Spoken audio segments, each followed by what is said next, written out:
नमस्कार. 9:30च्या बातमीपत्रात मी विश्राम वैद्य आपलं स्वागत करतो. सुरुवातीला एक नजर ठळक बातम्यांवर. नवी दिल्लीत 4 दिवस होणाऱ्या भारत आफ्रिका शिखर परिषदेला 54 देशांचे नेते राहणार उपस्थित.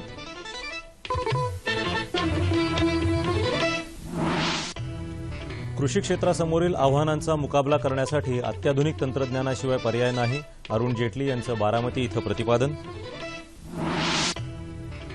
जेटली यांच्या बारामती दौऱ्यामुळे राजकीय क्षेत्रात तर्कवितर्कांना आलं उधाण.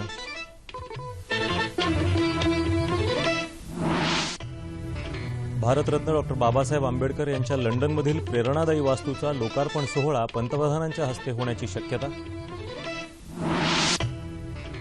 गडचिरोली पोलिसांनी आज जप्त केला नक्षलवाद्यांचा मोठा शस्त्रसाठा.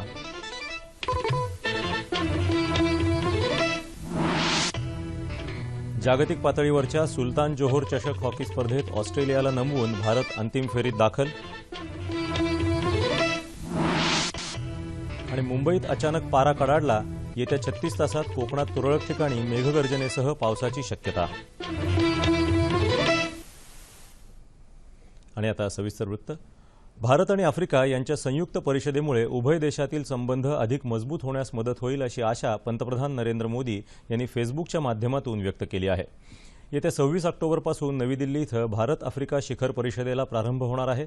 4 दिवस चालणाऱ्या या परिषदेला आफ्रिकेतील 54 देशांचे नेते उपस्थित राहणार आहेत. आफ्रिकेत भारतानं आतापर्यंत $30 अब्ज गुंतवणूक केली असल्यामुळे आफ्रिकेत रोजगार निर्मिती मोठ्या प्रमाणावर होऊ शकली. उभय देशांमध्ये $70 अब्ज व्यापारी उलाढाल होत आहे. या शिखर परिषदेनिमित्त चर्चासत्र, प्रदर्शनं, स्पर्धा अशा विविध कार्यक्रमांचं आयोजन केलं आहे अशी माहिती परराष्ट्र व्यवहार मंत्रालयाच्या वतीनं पत्रकारांना देण्यात आली. कृषी क्षेत्रासमोर मोठी आव्हानं उभी असून त्यांचा मुकाबला करण्यासाठी अत्याधुनिक तंत्रज्ञानाशिवाय पर्याय नाही. या दृष्टीनं बारामतीमधल्या कृषी विज्ञान केंद्रासारख्या संस्था देशात ठिकठिकाणी उभ्या राहिल्या पाहिजेत असं केंद्रीय वित्तमंत्री अरुण जेटली यांनी सांगितलं. पुणे जिल्ह्यात बारामती इथल्या कृषी महाविद्यालयाच्या नवीन इमारतीच्या उद्घाटनप्रसंगी ते बोलत होते. बारामती परिसर हा ग्रामीण शिक्षण आणि कृषी विज्ञानाचा केंद्रबिंदू झाला आहे. या परिसराला फेरफटका म्हणजे आपल्यासाठी मोठ्या अनुभवाची शिदोरी आहे असं जेटली यांनी सांगितलं. गेल्या 40-50 वर्षांमध्ये बारामतीसारख्या अवर्षणग्रस्त भागाचं शरद पवार यांच्यासारख्या नेत्यानं प्रतिनिधित्व केलं आहे. हे फार कौतुकास्पद आहे असं ते म्हणाले. राष्ट्रवादी काँग्रेसचे अध्यक्ष शरद पवार यांनी यावेळी साखर उद्योगाच्या समस्या मांडल्या. ऊस उत्पादक शेतकऱ्यांच्या घामाचा पैसा त्याला मिळाला पाहिजे अशी मागणी त्यांनी केली. कमी पाण्यावर वाढणारी ऊसाची जात इंडोनेशिया सरकारनं तयार केली आहे, ती भारतात आणण्याचं आवाहन पवार यांनी केलं. अर्थव्यवस्था मजबूत होण्यासाठी उपाययोजना करणं ही वित्तमंत्र्यांची मुख्य जबाबदारी असते आणि विद्यमान वित्तमंत्री त्या दिशेनं पावलं टाकत आहेत असं पवार यावेळी म्हणाले. बारामती इथल्या विद्या प्रतिष्ठान अभियांत्रिकी महाविद्यालयाचं कमलनयन बजाज अभियांत्रिकी आणि तंत्रज्ञान संस्था असं नामकरणही आज जेटली यांच्या हस्ते झालं. जेटली यांच्या बारामती दौऱ्यामुळे राज्यात तर्कवितर्कांना उधाण आलं आहे. सत्ताधारी आघाडीच्या भाजपा आणि शिवसेना या सहकारी पक्षांमध्ये तणाव निर्माण झाल्याचं दिसत आहे. या पार्श्वभूमीवर जेटली यांचा बारामती दौरा महत्त्वाचा ठरला आहे. राष्ट्रवादी काँग्रेसचा बिनशर्त पाठिंबा भाजपाला असल्याचं शरद पवार यांनी गेल्या वर्षी जाहीर केलं होतं. यामुळे आता राजकारणातली समीकरणं कुठचं वळण घेतात याकडे जनतेचं लक्ष लागलं आहे. आधीच्या यूपीए सरकारनं अर्थव्यवस्था खिळखिळी केली होती, पण आम्ही सत्तेत आल्यानंतर अनेक उपाययोजना केल्याचं सांगत केंद्रीय मंत्री अरुण जेटली यांनी सरकारच्या आर्थिक धोरणांचं कौतुक केलं. पुणे शहर भाजपाच्या वतीनं शहरातील उद्योजकांशी अरुण जेटली यांनी संवाद साधला. त्यावेळी त्यांनी देशाच्या अर्थव्यवस्थेची सद्यस्थितीवर प्रकाश टाकला आणि हे सरकार आता देशाच्या अर्थव्यवस्थेला शिस्त लावण्याचं काम करत असल्याचं सांगितलं. गुंतागुंतीची करप्रणाली आणि भ्रष्टाचार यामुळे गुंतवणूकदारांचा विश्वास उडाला होता, पण सुधारित सोपी करप्रणाली आणि परवानगीसाठी कमी कालावधी अशा उपाययोजना करत सरकारनं गुंतवणूकदारांचा विश्वास जिंकल्याचं त्यांनी सांगितलं. नवनवीन तंत्रज्ञानाचा वापर करून शेती व्यवसाय फायद्याचा करण्याचं आवाहन केंद्रीय भूपृष्ठ वाहतूक आणि जहाज बांधणी मंत्री नितीन गडकरी यांनी आज नागपूर इथं केलं. 12 ते 14 डिसेंबर या काळात नागपूर इथल्या रेशीमबाग मैदानावर 7व्या ॲग्रोव्हिजन या राष्ट्रीय कृषी प्रदर्शन आणि कार्यशाळेचं आयोजन केलं आहे. याविषयी आयोजित एका पत्रकार परिषदेत गडकरी बोलत होते. आज तंत्रज्ञानाचं युग असून शेतीसोबत अनेक उपक्रम जोडधंदे करता येणं शक्य आहे, तरीही शेतकरी आत्महत्या करत आहेत ही दुर्दैवी चित्र बदलण्याची गरज असल्याचं गडकरी यावेळी म्हणाले। यावेळी शेतकऱ्यांना प्रात्यक्षिकांसह प्रशिक्षण देण्यात येणार असल्याचंही गडकरी यांनी सांगितलं। भारतरत्न डॉक्टर बाबासाहेब आंबेडकर यांचं लंडनमधील वास्तव्य स्थान आता राज्य सरकारनं अधिकृतपणे खरेदी केलं असून या प्रेरणादायी वास्तूचा लोकार्पण सोहळा पंतप्रधान नरेंद्र मोदी यांच्या हस्ते करण्यासाठी त्यांना निमंत्रण पाठवल्याची माहिती मुख्यमंत्री देवेंद्र फडणवीस यांनी आज नागपूर इथे दिली। दीक्षाभूमी परिसरात नागपूर सुधार प्रन्यासतर्फे उभारण्यात आलेल्या डॉक्टर बाबासाहेब आंबेडकर सभागृह, संशोधन केंद्र आणि ग्रंथालयाचं उद्घाटन तसंच हस्तांतरण कार्यक्रमात ते बोलत होते। कार्यक्रमाच्या अध्यक्षस्थानी केंद्रीय रस्ते वाहतूक मंत्री नितीन गडकरी होते, तर प्रमुख पाहुणे म्हणून सामाजिक न्याय आणि विशेष सहाय्य मंत्री राजकुमार बडोले, ऊर्जा मंत्री तथा पालकमंत्री चंद्रशेखर बावनकुळे, महापौर प्रवीण दटके यांच्यासह स्थानिक आमदार आणि डॉक्टर बाबासाहेब आंबेडकर स्मारक समितीचे अध्यक्ष भदंत आर्य नागार्जुन सुरई ससाई, सचिव सदानंद फुलझेले उपस्थित होते। डॉक्टर बाबासाहेब यांनी धम्मदीक्षा घेतलेल्या ऐतिहासिक दीक्षाभूमीची वास्तू पूर्ण झाली असून ते जागतिक पर्यटन तसंच बौद्धांचं आकर्षणाचं केंद्र झालं आहे। दीक्षाभूमी परिसर अधिक आकर्षक आणि कलात्मक बनवण्यासाठी मास्टर प्लॅन तयार करून प्रत्यक्ष अंमलबजावणीसाठी आवश्यक संपूर्ण निधी तात्काळ देण्यात येणार असल्याची घोषणा मुख्यमंत्री देवेंद्र फडणवीस यांनी यावेळी केली। आंबेडकर यांच्या 125व्या जयंती वर्षानिमित्त येत्या 3 वर्षात वेगवेगळ्या कार्यक्रमांसाठी राज्य सरकार 450 कोटी रुपये खर्च करणार आहे। दीक्षाभूमीवरील स्मारक परिसराचा विकास करताना जागतिक दर्जाच्या पायाभूत सुविधा निर्माण करण्यासाठी स्मारक समितीच्या उपसूचनेनुसार नागपूर सुधार प्रन्यासनं आराखडा तयार करून शासनाला सादर करण्याच्या सूचना यावेळी मुख्यमंत्र्यांनी केल्या। गडचिरोली जिल्ह्यातल्या तोडेर जंगल परिसरात पोलिसांनी आज नक्षलवाद्यांकडचा मोठा शस्त्रसाठा जप्त केला। जिल्ह्यातल्या धानोरा तालुक्यात लेखामेंढा जंगल भागामध्ये पोलीस आणि नक्षलवाद्यांमध्ये भीषण चकमक उडाली होती। यानंतर पोलिसांना आज नक्षलवाद्यांकडचा शस्त्रसाठा जप्त करण्यात यश मिळालं असं पोलीस अधीक्षक संदीप पाटील यांनी एका पत्रकार परिषदेत सांगितलं। नक्षलवाद्यांचा सुगावा पोलिसांना लागला होता। गुप्त माहितीच्या आधारे पोलिसांनी तोडेर जंगलात छापासत्र सुरू केलं होतं। यावेळी पोलिसांनी एक आरमार बंदूक, एक देशी कट्टा, 303 रायफलची 15 जिवंत काडतुसं, SLR रायफलची 30 काडतुसं, IEDचे स्विचेस, वायर, गन पावडर असं साहित्य जप्त केलं। मुंबईत अर्पण थॅलेसेमिया सोसायटीतर्फे थॅलेसेमियाग्रस्तांसाठी एक विशेष उपक्रम राबवण्यात आला। या कार्यक्रमात थॅलेसेमियाग्रस्त मुलांनी बनवलेले दिवे तसंच शुभेच्छा पत्रांचं प्रदर्शन मांडण्यात आलं। तसंच ही सदिच्छापत्र विक्रीसाठी ठेवण्यात आली होती। थॅलेसेमिया रुग्णांना वारंवार रक्ताची गरज भासत असल्यामुळे रक्तदान करा असं आवाहन करत रक्तदान करणाऱ्या व्यक्तींचं यावेळी शुभेच्छा पत्र देऊन कौतुक करण्यात आलं। यावेळी थॅलेसेमिया या आजाराविषयी माहिती देण्यात आली।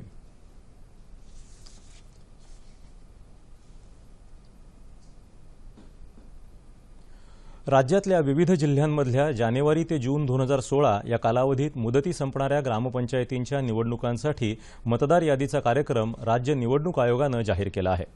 ग्रामपंचायत निवडणुकांसाठी तयार करण्यात येणारी प्रभागनिहाय प्रारूप मतदार यादी येत्या 2 नोव्हेंबरला प्रसिद्ध केली जाणार आहे। त्यानंतर 2 ते 9 नोव्हेंबर या कालावधीत त्याबाबतच्या हरकती आणि सूचना स्वीकारल्या जाणार आहेत असं राज्य निवडणूक आयुक्त जस सहारिया यांनी सांगितलं। प्रभागनिहाय अंतिम मतदार यादी 21 नोव्हेंबरला प्रसिद्ध होईल। ज्येष्ठ अभिनेत्री स्मिता पाटील यांच्या 60व्या जयंतीनिमित्त राष्ट्रीय चित्रपट संग्रहालयानं पुण्यात आजपासून 2 दिवसीय महोत्सवाचं आयोजन केलं आहे। या महोत्सवात स्मिता पाटील यांचे विविध चित्रपट रसिकांना पाहायला मिळणार आहेत। स्मिता पाटील यांच्या छायाचित्रांच्या प्रदर्शनाचं उद्घाटन ज्येष्ठ दिग्दर्शक अमोल पालेकर यांच्या हस्ते आज झालं। स्मिता पाटील हिनं आपल्या मातीशी नाळ कधीही तुटू दिली नाही असं पालेकर यावेळी म्हणाले।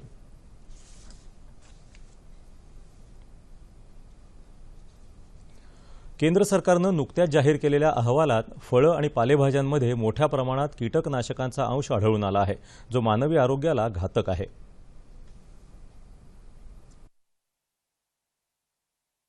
रासायनिक खतांच्या वापरामुळे शेतीच्या उत्पादनात वाढ होते हे खरं असलं तरी ही उत्पादन वाढ मर्यादित स्वरूपाची असते। उत्पादन वाढीसाठी पिकाला रासायनिक खतांची मात्रा गरजेपेक्षा जास्त दिली जाते। रासायनिक खतांचा अधिक आणि सातत्याने वापर केल्यामुळे जमिनीचा पोत बिघडतो, परिणामी जमिनीची उत्पादकताही कमी होते। रासायनिक खतांप्रमाणेच कीटकनाशकांच्या अतिवापराचा देखील पिकांवर वाईट परिणाम दिसून आला आहे। कीटकांचा नाश करणारी कीटकनाशकं विषारी असतात, त्यामुळे उपद्रवकारक कीटक मरतात, मात्र त्याचबरोबर काही उपयुक्त जीवाणूही बळी पडतात. विक्रेत्यांकडून फायद्यासाठी फळं आणि भाज्या कृत्रिम पद्धतीनं पिकवण्यासाठी घातक रसायनांचा वापर करण्यात आल्याच्या अनेक घटना आपण ऐकत असतो. मात्र केंद्रीय कृषी मंत्रालयाकडून नुकत्याच जाहीर करण्यात आलेल्या अहवालात फळं आणि पालेभाज्यांमध्ये मोठ्या प्रमाणात कीटकनाशकांचे अंश आढळून आले आहेत, ज्यामुळे बाजारातील फळे, धान्य आणि भाज्या सेवनासाठी कितपत सुरक्षित आहेत असा प्रश्न सर्वांना पडला आहे. रासायनिक खतं तसंच कीटकनाशकं यांचे दुष्परिणाम आणि सेंद्रिय शेतीचं महत्त्व याविषयी अधिक माहिती देण्यासाठी कृषीतज्ञ निलेश ठक्कर आज आपल्या स्टुडिओत आले आहेत. नमस्कार. 9:30च्या बातमीपत्रामध्ये आपलं मनपूर्वक स्वागत. हा जो केंद्र सरकारचा अहवाल आहे, ज्याच्यामध्ये आपण खात असलेल्या भाज्या, फळभाज्या या सगळ्यामध्ये कीटकनाशकाचा अंश काही प्रमाणात असतो, असा जो अहवाल जाहीर झाला आहे, याबद्दल एक कृषीतज्ञ म्हणून आपण काय सांगाल? नाही, याच्यामध्ये भरपूर भाजीपाल्यामध्ये कीटकनाशकाचे अंश सापडलेले आहेत आणि हे म्हणजे अनेक अशी औषधं आहेत की जे मानवी जीवनावर फार विपरीत परिणाम करतात. असे कीटकनाशकं भारतामध्ये फार मोठ्या प्रमाणामध्ये वापरली जातात. अनेक कीटकनाशके ज्यांना जगामध्ये पूर्ण बंदी आहे, तेही कीटकनाशकं भारतामध्ये फार मोठ्या प्रमाणामध्ये वापरली जातात. त्याचा निश्चितच आणि ते अंश त्याचे आपल्या खाण्याच्या पदार्थामध्ये आपल्याला दिसून येतील. या प्रकारचे दुष्परिणाम जे आपण म्हणतोय त्यांनी आपल्याला जाणवणार आहे किंवा आपल्याला कळणार आहे की यांनी एखादा शरीरामध्ये अंश गेल्यामुळे काय काय घडू शकतं? नाही, मुळामध्ये ह्या ज्या कीटकनाशकाचा जो अतिवापर झालाय किंवा चुकीच्या कीटकनाशकाचा जो वापर झालाय, त्याचा मानवी जीवनावर फार मोठा परिणाम होतो. मुळामध्ये सर्वात मोठा जो परिणाम होतो तो आपली पाचन व्यवस्था पूर्णपणे कोलमडून पडलेली आहे. म्हणजे आपली डायजेस्टिव्ह सिस्टम टोटली कॉलेप्स झालेली आहे. त्यामुळे आपल्याला गॅस, ऍसिडिटी असे प्रकार होतात. आणि त्याच्यापेक्षा सुद्धा आता सध्या ह्या कीटकनाशकाचा सर्वात वाईट परिणाम म्हणजे अबॉर्शन हे फार मोठ्या प्रमाणामध्ये पाहायला मिळतं. जन्मजात मुलाचे फाटलेले होठ येणं किंवा जोडलेले बोट येणं असे दुष्परिणाम सुद्धा दिसून येतात. आणि त्याच्यापेक्षा सुद्धा शेतकऱ्यामध्येच फर्टिलिटीचा प्रॉब्लेम तयार झाला आहे. म्हणजे मानवी जीवनावर तो किती मोठा परिणाम आहे तुम्ही त्याची कल्पना करू शकता की शेतकऱ्यांना पुढील वंश ते तयार करू शकणार नाहीत, कारण असे भयानक कीटकनाशक हे आता सध्याच्या काळामध्ये फवारली जात आहेत. ही खरोखर दूरगामी परिणाम करणारी आणि दुष्परिणाम आहेत ह्या घटनेचे. पण मला असं विचारायचं की हे जी कीटकनाशकं वापरली जातात ती या साखळीमध्ये, म्हणजे आपण जी निसर्गचक्राची साखळी म्हणतो, त्याच्यामध्ये किती दिवस राहतात? अनेक जे काही औषधं आहेत ते 1000 वर्ष निसर्गचक्रामध्ये राहतील. 1000 ते 1500 वर्ष. बरं. एक साधं उदाहरण द्यायचं तुम्हाला म्हणलं तर 1942च्या द्वितीय विश्वयुद्धानंतर आपण डास मारण्यासाठी डीडीटीचा फार मोठ्या प्रमाणामध्ये वापर झाला आणि जगामध्ये झाला, फक्त आपल्याकडे झाला असं नाही. आणि हे डीडीटी जे आहे ते पुढील 600 वर्ष निसर्गचक्रामध्ये राहणार आहे. म्हणजे तुम्ही कल्पना करा, डीडीटी खाल्यानं माणूस मरत नाही, परंतु डीडीटीचे दुष्परिणाम एवढे वाईट आहेत की ते निसर्गचक्रातून लवकर बाहेर जाणारच नाही आणि तो मानवी जीवनावर त्याचा फार मोठा परिणाम आहे. हे तर डीडीटी आहे. असे अनेक मॉलिक्युल्स आहेत की ज्याचं निसर्गचक्रातून बाहेर जाण्यासाठी पुढील कमीत कमी 1000 वर्ष आपल्याला लागतील. म्हणजे हे कळत न कळत अनेक वर्ष आपण निसर्गामध्ये किंवा जमिनीमध्ये अशा पद्धतीची कीटकनाशकं राहतील अशी व्यवस्था या रासायनिक गोष्टींमुळे होते. जर मग ह्याला रासायनिक गोष्टींना पर्याय शोधायचा तर नक्कीच सेंद्रिय शेती ही म्हटली पाहिजे. तर सेंद्रिय शेती म्हणजे नक्की काय केलं पाहिजे? आज काय घडत नाहीये? सेंद्रिय शेती हा सर्वात मोठा पर्याय आपल्यासमोर आता येणार आहे आणि जगामध्ये आज सर्वच ठिकाणी सेंद्रिय शेतीचंच फार मोठं वारं वाहत आहे. आणि सेंद्रिय शेती हीच मुळात शाश्वत शेती आहे किंवा सेंद्रिय शेती हीच खऱ्या अर्थाने वैज्ञानिक शेती आहे. सेंद्रिय शेती केल्यामुळं तुम्हाला ह्या कीटकनाशकापासून मुक्तता मिळेल, कारण तुम्ही जे कीटकनाशक वापरता ते तुमच्या अन्नधान्यात तर जातातच, परंतु तुमच्या जमिनीच्या खालचं पाण्याचे स्रोत सुद्धा त्याच्यामुळे दूषित होत आहेत. आणि सेंद्रिय शेती केली तुम्ही किंवा आज सेंद्रिय शेती म्हणजे काय असं जर प्रश्न विचारला तर सेंद्रिय शेती म्हणजे तुमच्या शेतातल्या अनेक वस्तू बदलून तुम्ही स्वतः खत तयार करून सेंद्रिय शेती करू शकता. आणि ती सेंद्रिय शेती हे फार उपयुक्त आहे. त्याच्यामुळे कुठल्याही उत्पन्नात घट होत नाही. म्हणजे मला असं म्हणायचं की आजच्या 50, 60, 70 वर्षा अगोदर कुठलीही कीटकनाशकं नव्हती किंवा कुठेही रासायनिक खतं नव्हती. त्या काळात आपण असं म्हणायचो की ह्या देशातून सोन्याचा धूर निघतो, तेव्हा कारखानेही नव्हते. म्हणजे आपला देश खऱ्या अर्थानं शेतीप्रधान देश आहे आणि ही सेंद्रिय शेती फायद्याची आहे, मानवी जीवनासाठी आवश्यक आहे, शेतकऱ्यांच्या फायद्याची आहे. किंबहुना आत्ता ज्या पद्धतीने रासायनिक खतं वापर करून आपण सर्व मातीचा पूर्ण पोत बिघडलेला आहे. बरं. म्हणजे जमिनीची उत्पादकताच कमी झालेली आहे. जर ती सुधारायची असेल तर सेंद्रिय शेतीशिवाय तुम्हाला पर्याय नाही. आता जो तुम्ही जमिनीच्या पोत या संदर्भामध्ये उल्लेख केला, त्यामध्ये मिळालेलं पाणी जे आहे ते आपण दिलेलं असो किंवा पावसाने मिळालेलं पाणी, हे पाणी त्या जमिनीमध्ये टिकण्यासाठी काय उपाय करता येऊ शकतात? बरोबर, एकदम महत्वाचा प्रश्न आहे की मी असं म्हणतो की जर तुम्ही सेंद्रिय खतं वापरली किंवा कंपोस्ट किंवा मॅन्युअर शेणखत वगैरे वापरलं तर काय होतंय त्याच्यामुळे आता सध्या रासायनिक खताच्या भरमसाठ वापरामुळे जमिनी म्हणजे असं म्हणायला गेलं तर ती माती कडक झाली किंवा ती चिकन माती झालेली आहे. अनेकदा पाऊस पडतो आणि पाऊस पडल्यानंतर ते पाणी वर भेगा जुळतात आणि पाणी वाहून जातं. म्हणजे जमीन ती पाणी धरून ठेवत नाही.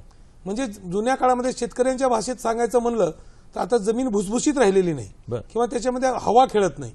समजा आपण सेंद्रिय शेती वापर केला, जमिनीमध्ये मोठ्या प्रमाणामध्ये जर सेंद्रिय खतं वापरली गेली तर हे जमीन पाणी धरून ठेवण्यासाठी फार उपयुक्त होईल. कारण तुमच्या जमिनीमध्ये हवा खेळत असल्यामुळं एक स्पॉन्ज सारखी तुमची शेती झाली, माती झाली तर तुमचं पडलेलं पाणी हे त्याला म्हणतो आपण वॉटर होल्डिंग कॅपॅसिटी, पाणी धरून ठेवण्याची क्षमता वाढते. 1 इंच पाऊस म्हणजे 6 इंच पाऊस हे सेंद्रिय खतं वापरल्यामुळे तयार होत असते. बरं, म्हणजे पडलेल्या पावसाची उपलब्धता किंवा उपयोगिता 6 पट वाढू शकते सेंद्रिय शेती केली तर, असं म्हणायला हरकत नाही. एकदम बरोबर. अशा पद्धतीचे प्रयोग नक्कीच एक तज्ञ या नात्याने तुम्ही केले असतील. काय सेंद्रिय शेतीमध्ये जाणवलेले ठळक फायदे आहेत? नाही, सेंद्रिय शेतीमध्ये असे अनेक प्रकारचे आज भारतामध्ये अनेक ठिकाणी आम्ही प्रयोग केले. त्याच्यामध्ये एक फार मोठा प्रकर्षाने जाणवलं की सेंद्रिय शेतीतून उत्पादन केलेले उत्पादित सर्व वस्तू हे मानवी जीवनासाठी फारच फायदेकारक आहेत. त्याच्या खाण्यामुळं अनेक गोष्टीचा मनुष्यांना फायदा होतो. त्यांना तर फायदा होतोच होतो, परंतु शेतीमध्ये ती जमीन सुधारणा, म्हणजे माझं म्हणणं आहे की जी नापीक व्हायला लागली जमीन, ती जमीन सुद्धा पुढील काळामध्ये एकदम उपयुक्त अशी जमीन ज्याच्यामधून भरघोस असं पीक घेता येईल हे सेंद्रिय शेतीमधूनच शक्य आहे. रासायनिक खतांचा वारेमाप वापर केल्यामुळं जमीन नापीक होत चाललेली आहे आणि त्याच्यासाठी जर पर्याय केला तर शेतकऱ्यासमोर आता दुसरा कुठलाही पर्याय नाही. त्यांना कशाही पद्धतीनं पुढील काळामध्ये सेंद्रिय शेतीकडेच जावं लागेल. एकूण आतापर्यंत आपण जे बोललो ते रासायनिक खतं या संदर्भामध्ये बोललो, पण दुसरा जो ह्या कृषी क्षेत्राचा संबंधित भाग आहे तो म्हणजे कीटकनाशकं आणि ती फवारणं. किडी या येणारच किंवा कुठल्या ना कुठल्या प्रकारचं त्याच्यावर कीड नियंत्रण करणं आवश्यक होईल. तर जैविक कीटकनाशकं असा काही प्रकार उपलब्ध आहे का? जैविक कीटकनाशक भरपूर प्रमाणामध्ये उपलब्ध आहेत, पण त्यासाठी जैविक कीटकनाशक वापरण्यासाठी शेतकऱ्यांना प्रशिक्षित करणं फार गरजेचं आहे. कसं आहे, आपल्याकडे ज्या रासायनिक खताचे पंप आहेत त्याच्यामध्ये जैविक कीटकनाशकं टाकून फवारली जातात. आता समजा एखादी केमिकल फंजीसाइड फवारलेल्या पंपामध्ये जर तुम्ही जैविक कीटकनाशकं टाकून फवारली तर त्याचे निकाल तुम्हाला मिळणार नाहीत. पण जैविक कीटकनाशक हा 100% योग्य पर्याय, मात्र त्या वापरण्यासाठी शेतकऱ्यांना प्रशिक्षित करावं लागणार. कारण जैविक कीटकनाशकं फवारायची असेल तर संध्याकाळच्या वेळेस, म्हणजे ऊन कमी झाल्यानंतर जैविक कीटकनाशकं फवारली तर त्याचे फार चांगले निकाल मिळतात. बरोबर, म्हणजे जैविक कीटकनाशक वापरताना जास्त प्रमाणामध्ये ट्रेनिंग देणं गरजेचं आहे आणि ते दिलं तर मात्र त्याचेही परिणाम चांगले दिसू शकतील. याचा एक थोडासा दुसरा भाग आपण बघायचा झाला तर अशा पद्धतीची सेंद्रिय शेती केल्यानंतर जे काही उत्पादन असतं ते विकायची जेव्हा वेळ येते तेव्हा त्याला एक खास एक लेबल म्हणता येईल किंवा त्याला एक नाव देऊन किंवा सेंद्रिय पद्धतीनं पिकवलेलं आणि मग त्याची किंमत जास्त केली जाते आणि यामुळे कदाचित त्याचं विक्रीचा फारसा हे दिसत नाही. काय सांगता येईल एकूण या सगळ्या? उलट आहे. सध्या मुंबईसारख्या किंवा सर्व मोठ्या शहरामध्ये सेंद्रिय पद्धतीने उत्पादित केलेल्या सर्वच गोष्टींना, भाजीपाले असो, फळं असो किंवा अन्नधान्य असो, त्याला फार मोठी मागणी आहे आणि हळूहळू ही मागणी वाढणार आहे.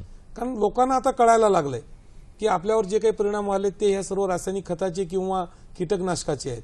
म्हणजे तुम्ही आज असं समजून चला की सेंद्रिय शेतीतून निर्माण केलेले पदार्थ विकले जातात, परंतु सध्या ते फार मोठ्या जास्त किमतीने विकले जातात. त्यामुळे लोकांचा थोडा कल, सामान्य माणसाला ते असं वाटतं की सेंद्रिय शेतीतून तयार झालेले पदार्थ काही आमच्यासाठी नाहीत, हे एक ठराविक समाजातल्या मोठ्या घटकासाठी आहेत. परंतु तसं नाहीये. माझं असं म्हणणं आहे की ते फक्त रुपयाचं फक्त ₹1.25 एवढीच त्याची किंमत असली पाहिजे, त्याच्यापेक्षा जास्त किंमत लावायची गरज नाही. सेंद्रिय शेतीमुळे कुठलंही उत्पादकता कमी होत नाही. झालीच तर उत्पादकता वाढेल, कमी मात्र होणार नाही आणि झालेली उत्पादकता हे फार चांगल्या पद्धतीची असेल. म्हणजे माल जरी तयार झाला तरी तो विकण्याच्या दृष्टीने आणि त्याचा प्रसार होण्याच्या दृष्टीने त्याच्यामध्ये किमतीमध्येही एक थोडीशी निर्धारण आणणं आवश्यक आहे असं वाटतं की खूप जास्त असता कामा नये. हा, ते किंमत फार जास्त असता कामा नये. सध्या सेंद्रिय पद्धतीची उत्पादकता कमी आहे, जर हे फार मोठ्या प्रमाणामध्ये शेतकरी जर सेंद्रिय पद्धतीची उत्पादकता करायला लागले तर त्यांना भाव जास्त मिळेल आणि त्याचे भाव कमी होतील. या संदर्भात पुढचा प्रश्न आहे की ही उत्पादकता वाढण्यासाठी किंवा जास्तीत जास्त शेतकऱ्यांनी हा सेंद्रिय शेतीचा उपयोग करावा यासाठी कशा पद्धतीने प्रचार आणि प्रसार करता येईल? नाही, त्याच्यासाठी फार मोठं प्रशिक्षण शेतकऱ्यांना देणं गरजेचं आहे. आणि सेंद्रिय शेती म्हणजे एक नियम आहे इकॉनॉमीचा की ज्या गोष्टी ज्याच्यामुळे बिघडल्या त्या पद्धतीनं त्याची सुधारणा करता येते. उदाहरणार्थ समजा जुन्या काळामध्ये जंगलं तोडली गेली, ती जंगलं कशासाठी तोडली तर पैशासाठी. सिंपल साधी गोष्ट आहे. पुढील काळामध्ये जर सेंद्रिय शेतीला वाढ द्यायची असेल तर सेंद्रिय शेतीचे पदार्थ लोकांनी जास्त विकत घ्यायची सवय लावली की शेतकरी मात्र त्याच्यानंतर सेंद्रिय शेतीकडे वळतील आणि फार मोठ्या प्रमाणामध्ये सेंद्रिय शेतीतून ते अन्नधान्य उत्पादन करतील. बरेचदा आपल्याकडचा जो प्रश्न आहे अलीकडे विदर्भ मराठवाड्यामध्ये की जिथे या कारणामुळे की शेतकरी आत्महत्या होतात, तर या सगळ्या जे काही समस्या आहेत त्याच्यावर सेंद्रिय शेती यांचा मेळ घालून कशा पद्धतीने उपाय काढता येऊ शकतो? नाही, 100% सेंद्रिय शेती हाच आत्महत्यावरचा उपाय आहे असं माझं मत आहे. त्याचं कारण असं आहे की शेतामध्ये ज्या काही खतं आणि औषधं वापरली जातात त्याची किमती कशा कमी करता येईल की म्हणजे त्याचं शेतीतलं इनपुट कॉस्ट ही कशी कमी करता येईल हा सर्वात मोठा प्रश्न असायला पाहिजे. दुसरे कारण आहेत की निसर्ग साथ देत नाहीये आणि अनेकदा पीक चांगलं आलं तर बाजारात भाव मिळत नाहीत. म्हणजे शेतकऱ्याची अवस्था चहू बाजूनं फार वाईट आहे. पण सेंद्रिय शेतीमधून शेतकरी ह्या दुष्टचक्रातून बाहेर पडू शकेल ह्याचा मला पूर्ण विश्वास आहे. तुम्ही आता म्हणला तो खूप महत्त्वाचा मुद्दा आहे की दुष्टचक्रातून बाहेर पडायला पाहिजे आणि त्या दृष्टीने खरोखर पुन्हा एकदा हरित क्रांतीची गरज आहे असं म्हणायला हरकत नाही. तर ती सेंद्रिय शेतीच्या निमित्ताने येईल असं वाटतं का आपल्याला? म्हणजे माझं तर असं म्हणणं आहे की आता दुसरी हरित क्रांती म्हणजे सेंद्रिय शेतीची क्रांती आहे. पुढील हरित क्रांती जर यायची असेल तर आपल्याला 100% सेंद्रिय शेतीकडे वळावं लागणार आहे. आणि सेंद्रिय शेती हीच शाश्वत शेती आहे. सेंद्रिय शेती हीच वैज्ञानिक शेती आहे. तुमच्या शेतातल्या अनेक वस्तूंपासूनच तुम्ही सेंद्रिय शेती करू शकता असा माझा ठाम विश्वास आहे. खरं तर तुम्ही आतापर्यंत सांगितलेले सगळे फायदे लक्षात घेता ही नक्कीच फायदेशीर गोष्ट आहे आणि शेतकऱ्यांनी ती आत्मसात करायला पाहिजे. पण त्याचा वेग नक्कीच आत्ता पाहिजे तेवढा नाही, तो पुढच्या काळात वाढेल अशी आपण अपेक्षा करूया. आणि या पद्धतीने सेंद्रिय शेती केली तर कदाचित आपल्याकडची असलेली भूमी पुन्हा एकदा सुजलाम सुफलाम आहे त्यापेक्षा जास्त होईल. या आशेवर आपण आज इथे थांबूया. आपण इथे आलात आणि माहिती दिली त्याबद्दल मनापासून धन्यवाद. धन्यवाद. धन्यवाद. वळूया पुढच्या बातम्यांकडे. संकल्प दुष्काळमुक्तीचा या उपक्रमाद्वारे गेल्या वर्षभरामध्ये 1000 गावांमध्ये स्वयंसेवी संस्थांमार्फत जलयुक्त शिवार अभियान राबवण्यात येत आहे. अशी माहिती आज औरंगाबाद इथं पाणलोट क्षेत्रात काम करणाऱ्या स्वयंसेवी संस्थांच्या राज्यस्तरीय मेळाव्यात दिली. डॉ. बाबासाहेब आंबेडकर मराठवाडा विद्यापीठाच्या सभागृहात या मेळाव्याचं आयोजन केलं होतं. मेळाव्याचं उद्घाटन महिला आणि बालकल्याण मंत्री पंकजा मुंडे यांनी केलं. कार्यक्रमाला राज्यमंत्री विजय शिवतारे, आमदार अतुल सावे आणि आमदार संजय शिरसाठ उपस्थित होते. जलयुक्त शिवार ही योजना आता लोकचळवळ झाली असल्यामुळे पाणलोट विकासाची कामं यशस्वी होतील असं प्रतिपादन विजय शिवतारे यांनी यावेळी केलं. जलयुक्त शिवार अभियानाचा सुमारे 6000 गावांना लाभ होणार आहे. महाराष्ट्राची सांस्कृतिक परंपरा असलेली भोंडला ही लोककला नवरात्रोत्सवात मोठ्या उत्साहानं जोपासली जाते. अहमदनगर इथं हिंद सेवा मंडळाच्या भीरा खटोड कन्या विद्यालयानं आजच्या माहिती आणि तंत्रज्ञान युगातही ही परंपरा अनेक वर्षांपासून जोपासली आहे. घटस्थापनेपासून कोजागिरी पौर्णिमेपर्यंत पारंपरिक वेशभूषा करून महिला भोंडल्याच्या गाण्यांवर नृत्य खेळ सादर करतात आणि भुलाईची तसंच हत्तीची पूजा करून नैवेद्य दाखवतात. महाराष्ट्रात भोंडला तर गुजरातमध्ये गरबा म्हणून नवरात्रोत्सवात विशेष उत्साह असतो. त्यातून होणाऱ्या करमणूक आणि प्रबोधनाचा आनंद लुटण्यासाठी मोठ्या संख्येनं नागरिक यावेळी उपस्थित असतात.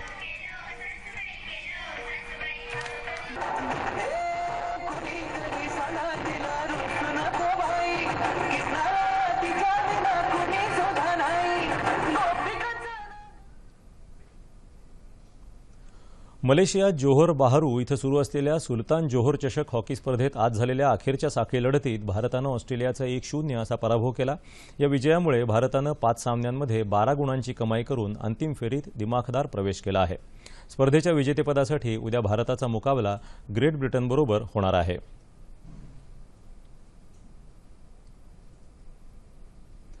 डेन्मार्क खुल्या बॅडमिंटन अजिंक्यपद स्पर्धेच्या उपांत्य फेरीत आज भारताच्या पी.व्ही. सिंधूनं स्पेनच्या जगज्जेत्या कॅरोलिना मॅरिन हिचा पराभव करून स्पर्धेच्या अंतिम फेरीत धडक मारली. सिंधूनं कॅरोलिना मॅरिनचा 21-15, 18-21, 21-17 असा सरळ सेटमध्ये पराभव केला. अंतिम सामना सिंधूचा चीनच्या ली जुरुई हिच्यासोबत होणार आहे. सांगली इथले शिवसेनेचे ज्येष्ठ नेते आप्पासाहेब काटकर यांचं आज दीर्घ आजारानं निधन झालं. ते 70 वर्षांचे होते. मराठी भाषकांना न्याय मिळावा म्हणून त्यांनी सीमा प्रश्नावरच्या अनेक लढ्यांमध्ये सक्रिय सहभाग घेतला। त्यासाठी त्यांनी कृष्णाकाठ हे साप्ताहिकही चालवलं। त्यांच्या पार्थिवावर सांगली इथं कृष्णाकाठी अंत्यसंस्कार करण्यात आले। पुणे बंगळुरू राष्ट्रीय महामार्गावर कंटेनर आणि ट्रॅक्स क्रुझर यांची धडक होऊन झालेल्या अपघातात 9 जण ठार झाले तर 4 जण गंभीर जखमी झाले। 7 जणांचा अपघात स्थळीच मृत्यू झाला तर 2 जण उपचार सुरू असताना मरण पावले। अपघातामध्ये मरण पावलेल्या व्यक्ती बेळगाव जिल्ह्यातल्या चिक्कोडी तालुक्यातील अंकली या गावचे रहिवासी आहेत। कोल्हापूर जिल्ह्यातल्या ज्योतिबाचं दर्शन घेऊन परत येत असताना हा अपघात झाला। जखमींना उपचारासाठी बेळगावच्या सरकारी रुग्णालयात दाखल करण्यात आलं आहे। आणि आता हवामान। गेल्या 24 तासात कोकण आणि विदर्भात तुरळक ठिकाणी पाऊस पडला। सिंधुदुर्ग जिल्ह्यात सर्वत्र पाऊस सुरू असून जिल्ह्यात काही ठिकाणी वादळी वारा, विजा चमकून ढगांच्या गडगडाटासह मुसळधार पाऊस होत आहे। या भागात काही काळ वीज पुरवठाही खंडित झाला। मालवण, सुकळवाड इथं वीज पडून आई आणि मुलगा ठार झाल्याचं वृत्त आमच्या प्रतिनिधीनं दिलं आहे। जिल्ह्यात मालवण, कुडाळ, कणकवली, सावंतवाडी इथं जोरदार पाऊस झाला। राज्यात सर्वात जास्त कमाल तापमानाची नोंद मुंबईत सांताक्रूज इथं 38.6 अंश सेल्सिअस तर सर्वात कमी किमान तापमानाची नोंद महाबळेश्वर इथं 17.4 अंश सेल्सिअस अशी झाली। येत्या 36 तासात दक्षिण कोकणात तुरळक ठिकाणी मेघगर्जनेसह पाऊस पडण्याची शक्यता हवामानशास्त्र विभागानं वर्तवली आहे। उर्वरित राज्यात हवामान कोरडं राहण्याची शक्यता आहे। तापमान अंश सेल्सिअसमध्ये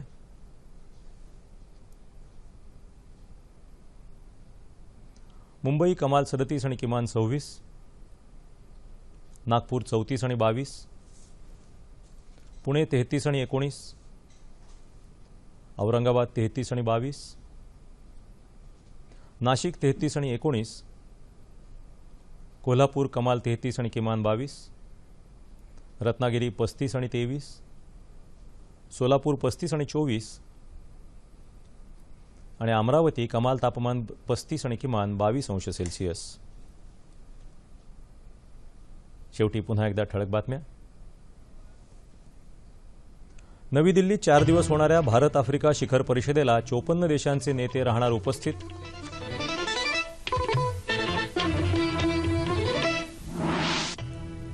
कृषी क्षेत्रासमोरील आव्हानांचा मुकाबला करण्यासाठी अत्याधुनिक तंत्रज्ञानाशिवाय पर्याय नाही, अरुण जेटली यांचं बारामती इथं प्रतिपादन। जेटली यांच्या बारामती दौऱ्यामुळे राजकीय क्षेत्रात तर्कवितर्कांना आलं उधाण।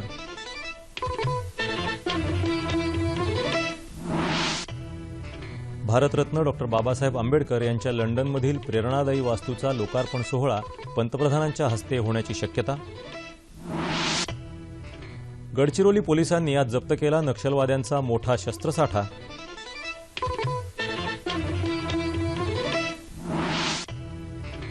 जागतिक पातळीवरच्या सुलतान जोहोर चषक हॉकी स्पर्धेत ऑस्ट्रेलियाला नमवून भारत अंतिम फेरीत दाखल। आणि मुंबईत अचानक पारा कडाडला। येत्या 36 तासात कोकणात तुरळक ठिकाणी मेघगर्जनेसह पावसाची शक्यता। याबरोबरच हे बातमीपत्र संपलं। पुन्हा भेटूया उद्या सकाळी 8:30 वाजता आपल्या सह्याद्री वाहिनीवर। नमस्कार।